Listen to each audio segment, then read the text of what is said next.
Inihayag ng International Criminal Court sa pre-trial hearing ang mga karapatan ni dating Pangulo Rodrigo Duterte habang naharap sa kasong Crimes Against Humanity kaugnay kanyang war on drugs. Kabilang dito ang karapatan na mag-apply para sa interim release o ang pansamantalang paglaya habang wala pang desisyon kung lilitisin ang kanyang kaso. Bahagi ito ng process ng ICC. At the confirmation of charges hearing can contest the charges, challenge the evidence presented prosecutor and present evidence.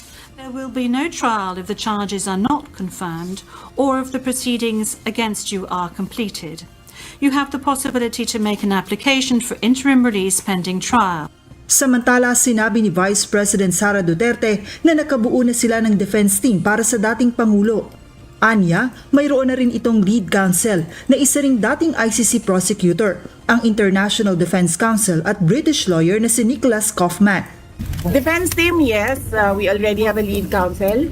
The President already appointed Nicholas Kaufman as his lawyer.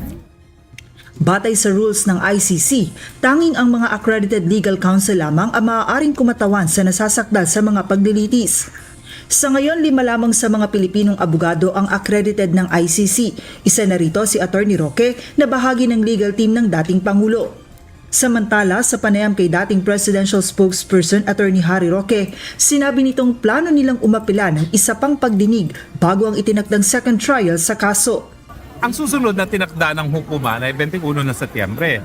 Pero bago dumating ang 21 Setyembre, hingi kami ng hearing para dinggin yung issue ng unang-una, anong epekto ng kidnapping para nakuha yung pagkatao ni Presidente Rodrigo Roa Duterte. At pangalawa, yung issue ng jurisdiction na bumitiw na tayo sa ICC bago nagsimula ng preliminary investigation ng prosecutor.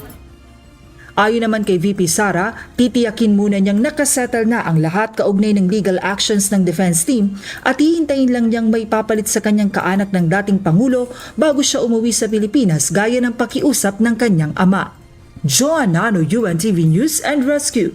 Diyos ang aming sandigan, serbisyo publiko ang aming pinahalagahan.